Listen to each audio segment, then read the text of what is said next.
Something is changing in how we build, and it's not just the tools. It's what we value, what we keep, what we hand to machines, and what we hold on to. I'm Deb Johnston. And I'm Reg Prentice. This is To Build is Human, a podcast for the people navigating what it means to build in a moment when everything around them is changing. We need teams of people who are focused on making stuff better in our industry that are software people. And we need to hire those people in and give them roles where either they don't have billability expectations or give us billability expectations and let us solve problems for our clients. Everyone can benefit in all areas of continuously improvement. Every role that I've held has taught me something new, not just in tech, but about people, about process, about purpose. As architect, you go into these applications, they have to be empowering. They have to just open the door and be used as a catalyst to propel for betterment and not be a hindrance. So I can't open up any one of these systems or tools that bring a form of automation and bind myself to it. So even with the world of AI and machine learning now, I keep stressing that the human factor can never, ever go away. Find us wherever you listen.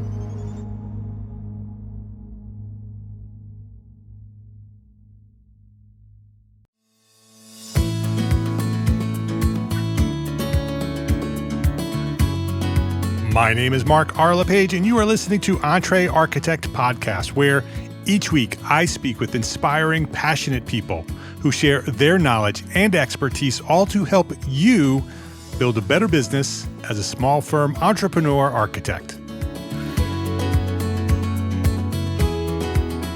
Charles Hendricks believes architecture is much more than designing buildings. It's about strengthening communities, serving others, and leaving places better than we found them. As CEO of the Gaines Group Architects, Charles has spent nearly 3 decades building a successful small firm while being a champion for sustainable design, mentorship, community engagement, and the idea that architects have a much more important role beyond the walls of their offices. Today, we're talking about what it means to build a purpose-driven practice and why serving your community may be one of the smartest business strategies you can pursue. Charles Hendricks, welcome to Entre Architect Podcast. Thanks for having me, Mark. Good to be here. It's great to have you here. You've been a community member for a long time. I remember seeing your name years and years ago in the community. More recently, you've been a participant in our founding group, the first cohort of Iconic Firm. And so I learned a lot more about you there and had some fun with dinner and learning more about your firm and the things that you want to accomplish. And I thought, well, we have to have Charles on the podcast to share his story and talk about the things that he's doing at his firm, because you're doing some things that I think will inspire others who may want to pursue some of the things that you're doing. So it's good to have you here. All right. So let's start where we start every episode, with your origin story. When did you discover your passion for architecture, and who or what inspired you to get started? I'll give kind of a brief, quick to get there. I'm dyslexic. I always struggled in primary school. I never felt like I fit in. In 7th grade, I took a drafting class and something clicked. I loved it. I got to draw houses and I got to do visual problem solving, and that worked for the way that my mind works. So I took a lot of drafting, engineering, and architecture classes in high school, and then in community college.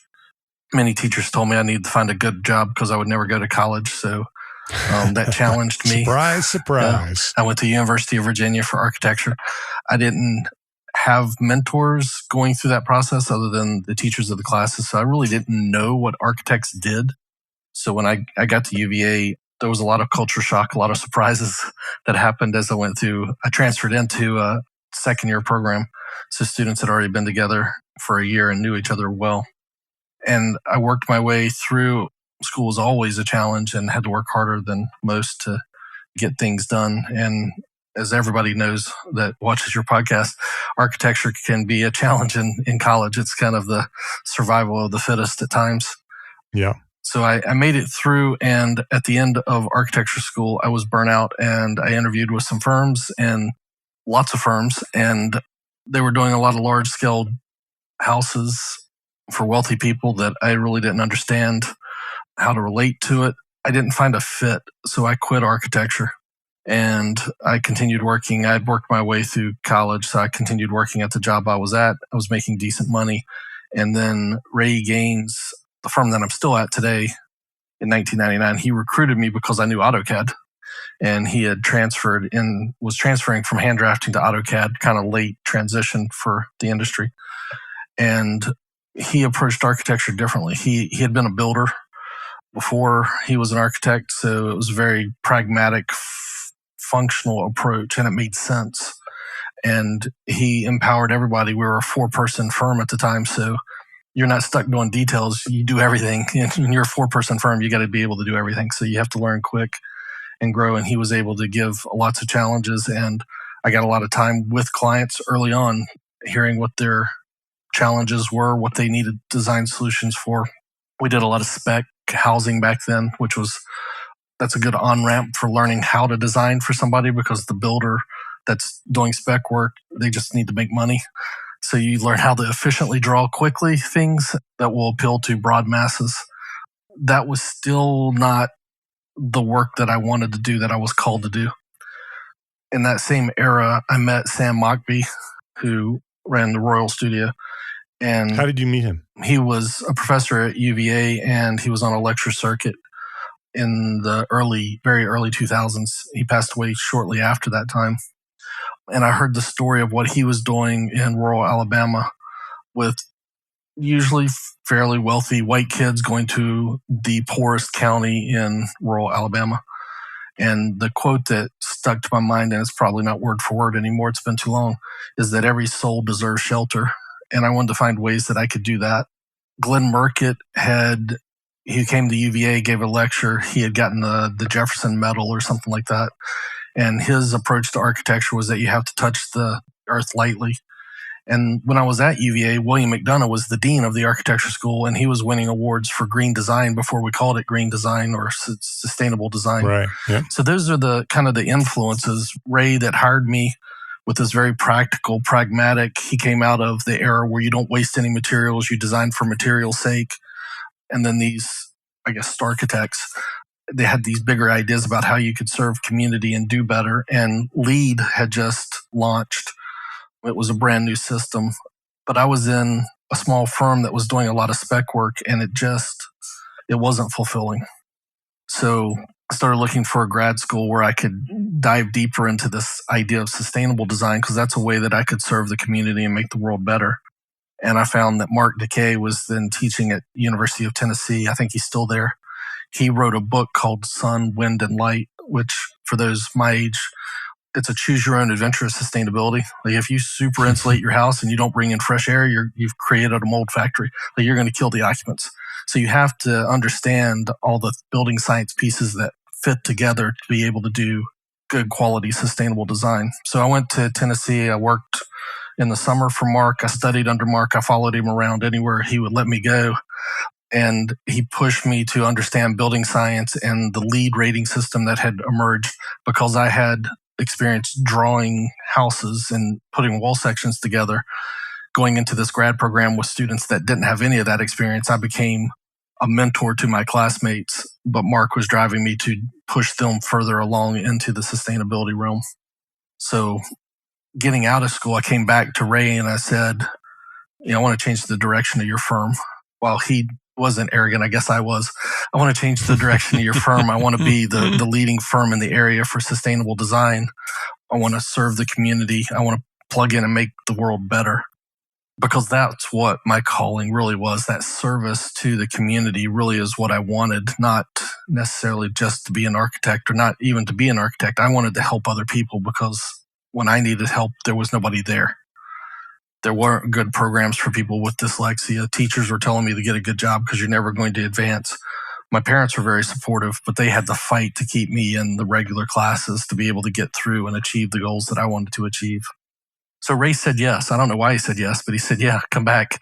Maybe get licensed first before you take over the business, but come back to the firm and grow us in the right direction. And we did. So I found a builder that wanted to partner, that wanted to try out Earthcraft.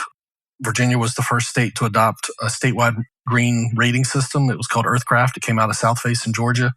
I was on that committee. We spent 2 years rewriting the program to bring it to the state. Then we got a chance to do one of the first LEED certified houses in the country. It's in Crozet, Virginia.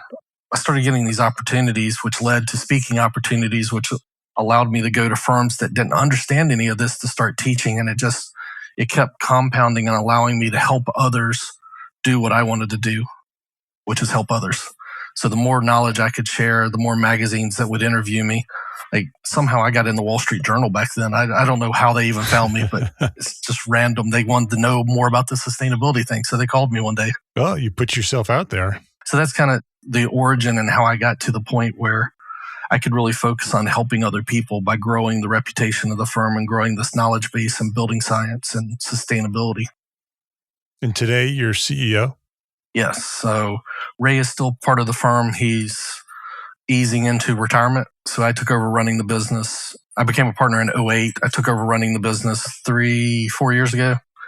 And Ray has stepped back far enough now that I'm the majority owner. And I have a CFO, Adrian Strong, that runs the Charlottesville office. And we also have a Roanoke office that we're quickly growing there too. We hired one person in November, and now we're having somebody else start this month. So that firm's doubled, which is awesome. Oh, that's awesome. Well, congratulations. What a great story. You led with dyslexia.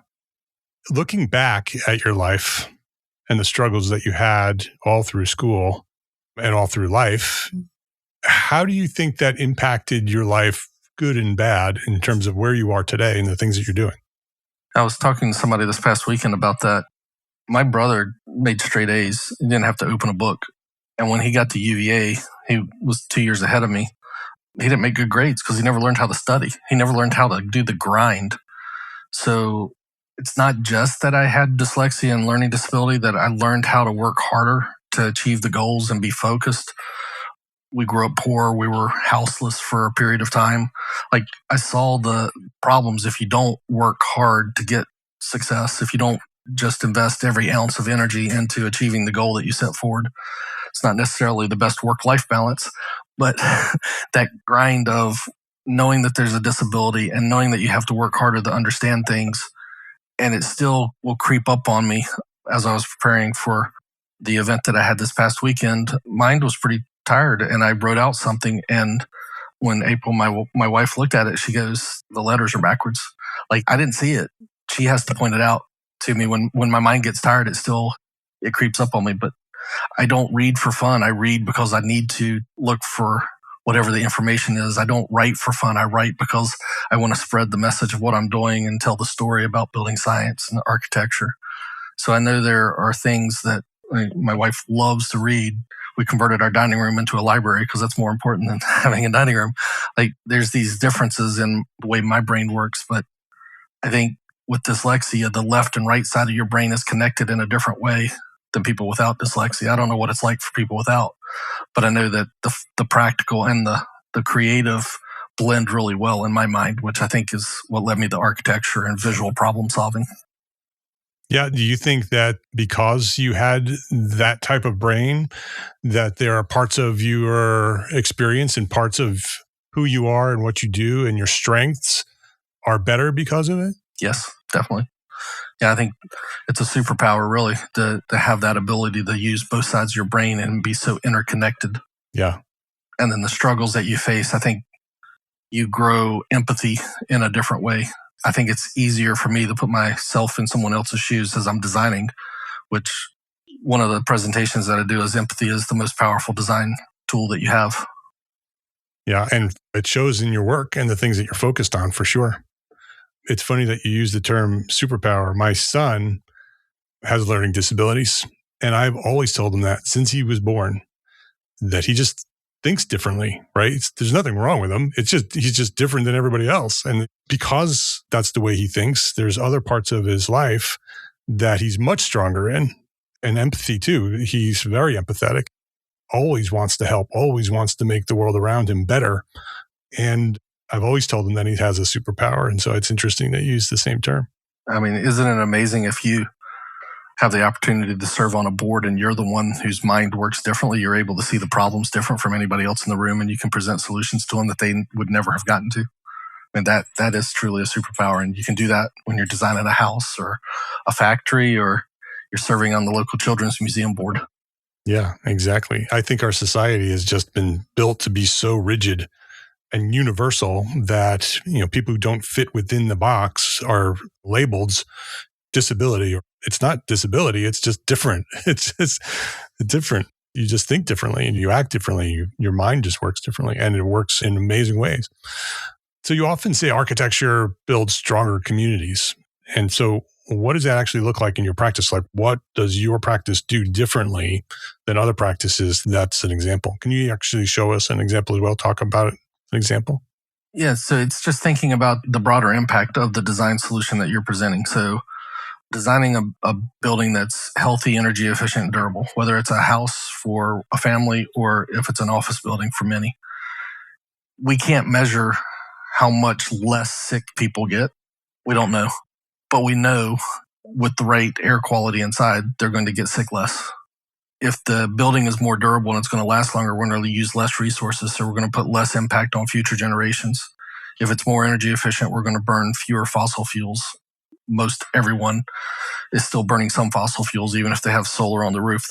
If they're not off-grid completely, they're probably pulling from some source that is a fossil fuel. And I know there's debate about this. I think climate change is real. I don't think it's something we can choose to believe in or not. It's not Santa Claus. Scientifically proven. We see the impacts of it. It seems very likely that it's human caused. And even if it's not, what if we do really good things to reduce it and we're wrong? We still did really good things.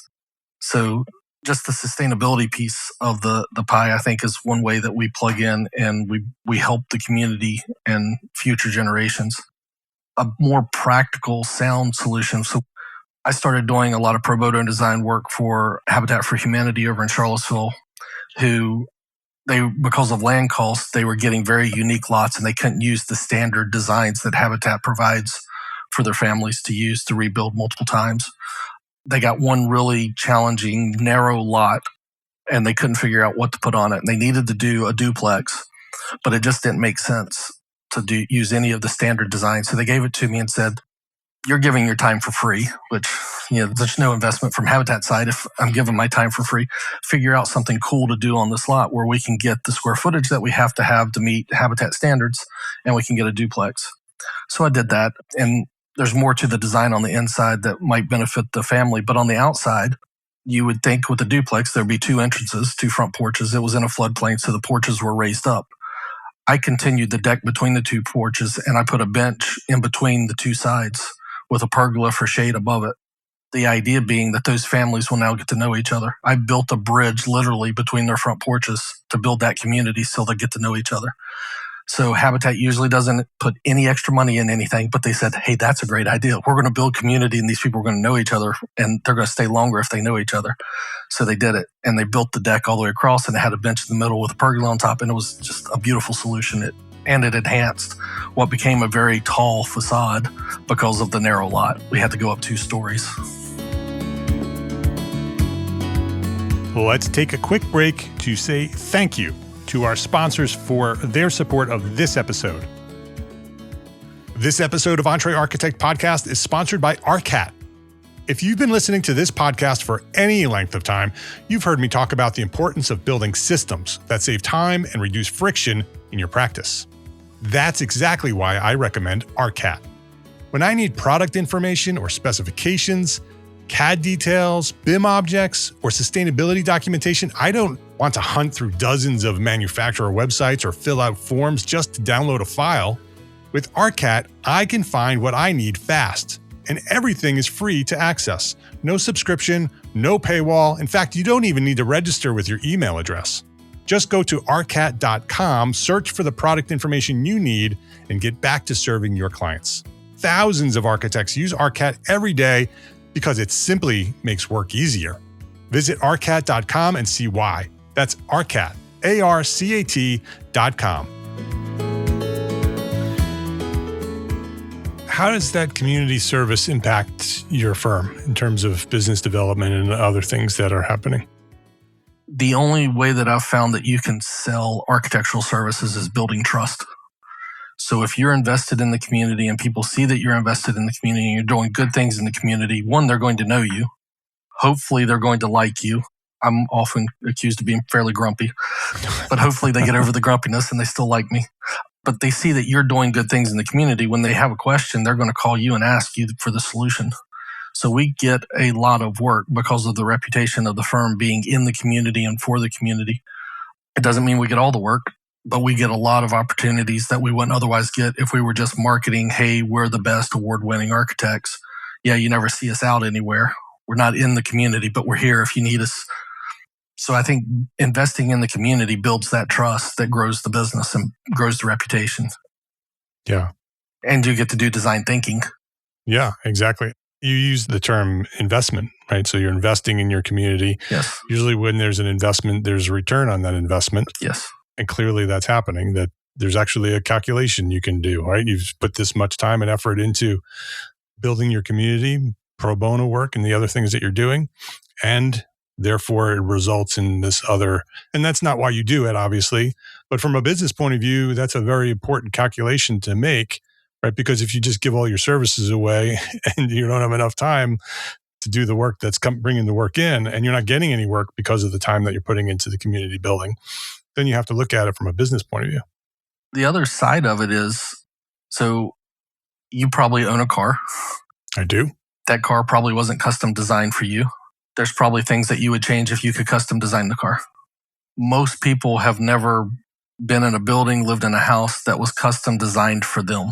We don't, as a society, at least in the areas that I've worked, don't understand the value of good design. So if you can be out in the community and you can show design thinking, you show problem solving on boards, even if you're not talking about built structures, you're growing the idea that design matters, which is the name of my blog. I want to constantly educate and tell people why design matters, because it's very important for us as a profession that people understand what we're bringing to the table. AI can't replace what we do. AI might be a tool that we use to enhance what we're doing, but the design thinking will never come from an AI bot because it doesn't have empathy. It doesn't have the experiences. It doesn't have the relationships. And what does that lead to? Because there are a lot of people saying that, AI can do all the things that architects do. So those pieces that you just described, why is that important? There's a developer here in town that told me I charge too much as an architect. He's not going to hire me for any of the buildings that he's going to develop unless he needs a creative solution. AI is going to replace that firm that doesn't charge too much. That's right. That low price firm that's just doing drafting.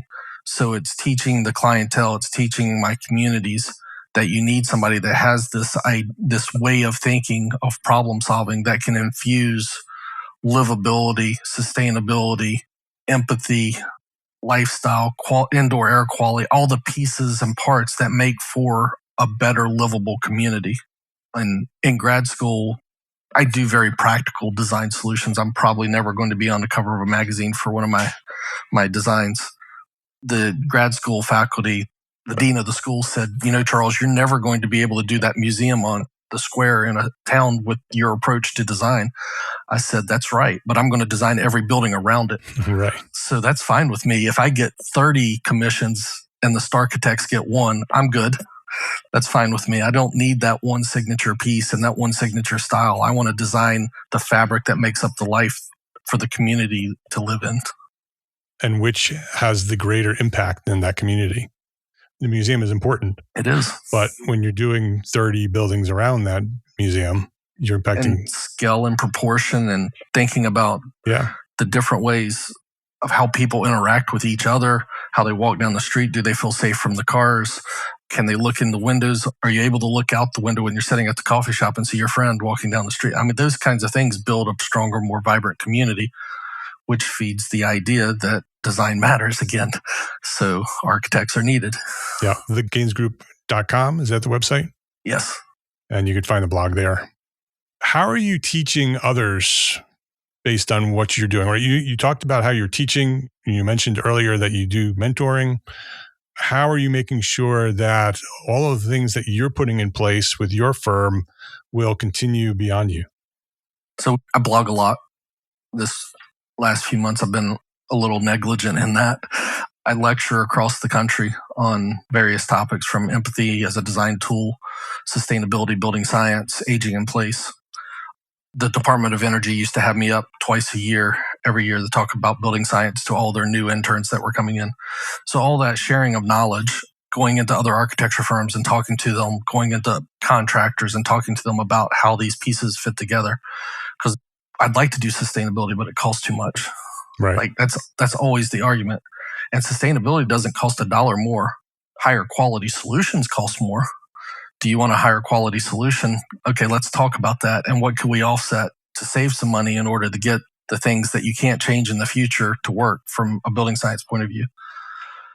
I also teach summer camp for architecture for middle school students. I didn't do it this year because I was getting married during the same time period that summer camp would have taken place. We have high schoolers that job shadow in our office each semester, and they learn SketchUp, and I give them a design challenge to design a house. Or if they have a different priority, a student last year needed help with a portfolio because he wanted to get into Princeton. We got into Princeton's architecture school, so that was awesome. He's now back after his first year in architecture school. He's now an intern, paid intern in my office. So that's awesome to see that come back, that talent come back into the office after they've job shadowed with you. And he actually did my summer camp too, years ago when he was middle school. And then we do college interns in the office. So Hannah's sitting right here next to me.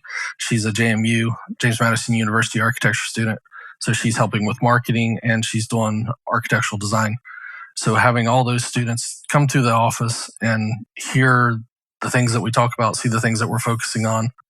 Hannah's designing a dental clinic right now. I'm watching her move the screen around. So she's getting that opportunity where if she was at a big firm, she'd be doing a detail of a bathroom, not designing the elevation of a new dental clinic. So sharing my message, my philosophy, as much as I can at many places as I can. That's how I'm advancing this as much as I can. And it sounds like it's strengthening your firm directly. You mentioned that a couple of times. How has it impacted you as an architect? It gives me purpose to think about how many students that we've had come through the office over the last, say, 10 years. We've probably had 30, 35 students come through that have gone out into other firms. And I'm hoping one of the things I talk about is that you have to ask questions and challenge the standard answers in the firms that you're going to. So even if they don't come back and work for us, I'm hoping they're going out and pushing the envelope and making other architecture firms think about things differently. It's just fulfilling to me to see that the students are getting the opportunities that I wish I had when I was their age. That's one of the, when I'm making decisions, thinking about what did I need when I was their age, that's the opportunity I want to give them. It's very fulfilling for me as a human, as a person, to be able to offer that to others. You've been doing this for 3 decades plus. What have you learned from a business point of view, right? You went to Ray and said, hey, I want to reinvent your firm. I want to make it even better, right?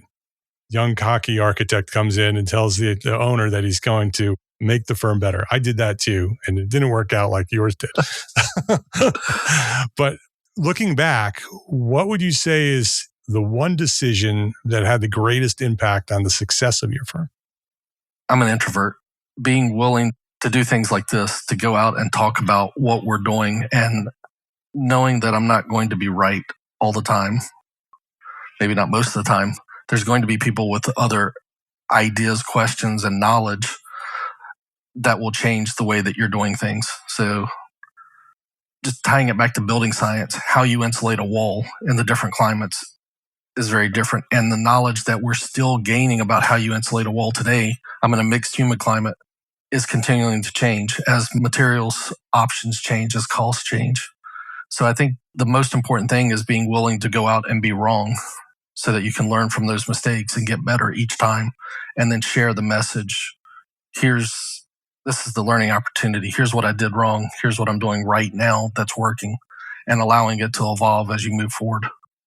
That's good advice. That's good advice for any architect at any age. Yeah, and your clients will let you know when you're wrong. Yeah, that's for sure. That's for sure. If the audience is listening and somebody is interested in being more active in their community, building more relationships with the people in their districts, providing services, where do you think that they should start? What's the first step towards doing something like that? There's always going to be boards and commissions that are looking for people that want to give time. Rotary is a place that I've been able to plug in. There's magic in Rotary. Are you a Rotarian, Mark? I am not, but I know what it is, though. The way that Rotary was sold to me was, Charles, I see you out in the community doing these projects by yourself. Wouldn't it be cool if 30 of your friends came with you? That's the magic of joining a Rotary Club, is you meet weekly, you have a meal, and you build these friendships with other people that are service-minded. So the motto is service above self. So visit a Rotary Club, join a Rotary Club, and get to know the people, and they will help you amplify what you are doing if you're doing good in the world. And visit multiple clubs until you find the right one that you fit into. Yeah, that's good advice as well, because any club, right? They're all different. It's about the people that run them, the people who lead them. And so you want to find one that really you resonate with. And if it's not, then you should continue looking for that meets at the right time. So I go to a 7 a.m. club, so I'm still to the office by 8:30 when most people are showing up. So it doesn't interrupt my day. Yeah, such a great story. Inspiring to understand where you came from and where you are today. What would you say is one thing that a small firm architect can do today to build a better business for tomorrow? Investing in the community, joining a Rotary Club would be great. I think finding someone else, somebody that needs your help, that needs a mentor. So contact school counselors and say that you're an architect in the community and you're willing to talk to students that are interested in architecture. Reach out, hire a college intern, put them in your office, and you're going to learn as much from them as they're going to learn from you. That's always the best kind of relationship. They're going to bring skills to the table that you don't have. So I really think investing in the next generation is the most impactful thing you can do for your business. And it does take time and it does take energy. It takes you away from your work. So maybe just start with, hey, is there a career day where I can set up a tabletop and talk to students? Or is there a career day where I can come in and lecture to a math class about, I'm dyslexic, how math is not the critical skill to have to be an architect? Because that's what every student I talk to, well, I'm not really good at math, but I think I like architecture. Yeah. Well, I'm terrible at math and I love architecture. I just hired somebody that can do the math. There's a thing called calculators today. Right. Well, yeah. And I have somebody that does it for me. Even better. Yeah. So I think investing in that next generation, however you can figure out to reach out and do that and fit it into your time schedule. Every career counselor at every high school is looking for an architect. I don't know why architecture is so popular in high schools, but it is. There's always one or two students, and they never have a connection to the professional world to say, go meet with this person and find out if you really want to do it. And I'll say half the high schoolers that have job shadowed in my office have gone on to do other things after they've job shadowed with me. I've convinced them not to be architects. One of them I keep in touch with because he then went to business school. And I said, someday you're going to make a ton of money and you're going to need me. Give me a call. Yeah. And it's never a bad thing for the rest of the world to understand how to think from a design point of view. Yeah, definitely. His name is Charles Hendricks. The Gaines Group Architects is the firm. thegainesgroup.com is the website. You can go check out what they do there. Say thank you to Charles for sharing his story today. I want to thank you, Charles, for dedicating yourself to your community, being a role model for the people around you, and coming by here today and sharing your knowledge at Entre Architect Podcast. Yeah, I'm following your lead. You're doing it for us in the architecture professions, sharing this knowledge and the podcast and the educational opportunities. The iconic firm event that I went to was just phenomenal. Thank you for what you're doing. You're welcome. I appreciate that. If you enjoyed this episode of Entre Architect Podcast, please share a link with a friend, because that's how we've continued to grow and serve thousands more small firm architects just like you. Thank you to our sponsors for this episode. Links to the sponsors and all the resources we discussed today, they are all available in the show notes for this episode at entrearchitect.com/podcast. Entre Architect is a proud member of the Gable Media Network. It's the multimedia network moving the architecture, engineering, and construction industries forward through the power of storytelling. You can earn AIA continuing education credits by listening to select episodes of this podcast and many others at gablemedia.com/members. And if you are a small firm architect, listen up. Join us today at Entre Architect Network. It's the worldwide community for entrepreneur architects. We've been around since 2012. And our basic level is now free to join. Yes, you can join EntreArchitect Network for free. And that gives you access to valuable business resources and our global community of architects. And you can upgrade anytime for live coaching, AIA-approved training, and mastermind support. So visit EntreArchitect.com to learn more and to get started. My name is Mark R. LePage. Thank you for listening to the EntreArchitect podcast. Love, learn, share.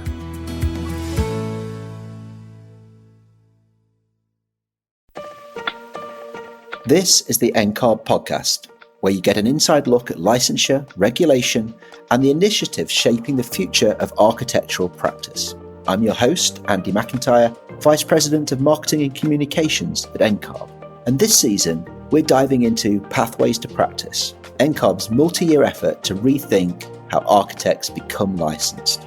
Architecture is the hardware to the software of life, right? It is fundamentally about that interaction, and it makes life easier if we have a built environment that works.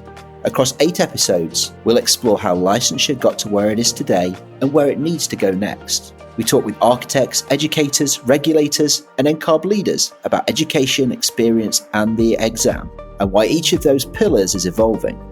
And that portion of school where you go from conceptual to real is also really challenging. It's not something you're really gently moved into. It's kind of like you're doing something that's flowy and crazy, and all of a sudden, wait, you actually have to make this work. You'll hear how the NCARB competency standard was developed, how research is shaping future licensure models, and what a more flexible, competency-based approach could mean for candidates from a wide range of backgrounds. So we've seen that in our data as the number of reciprocal licenses starts to decrease a little bit, but that number of individuals who are licensed holds steady. We also tackle the big questions. Why does licensure look the way it does today? Where do candidates face the biggest barriers? And how can we expand access without lowering standards? Not everybody fits into the same mold. And so having different pathways to licensure, I think is really important. Whether you're a licensure candidate, an educator, a firm leader, or a regulator, this season offers clarity, context, and transparency into one of the most important conversations facing the profession. Does this requirement to complete all divisions of the exam place an unfair burden on any one group or other? This is Pathways to Practice, only on the NCARB podcast. Please follow the link in the show notes, subscribe now, and join us as we explore the future of architectural licensure.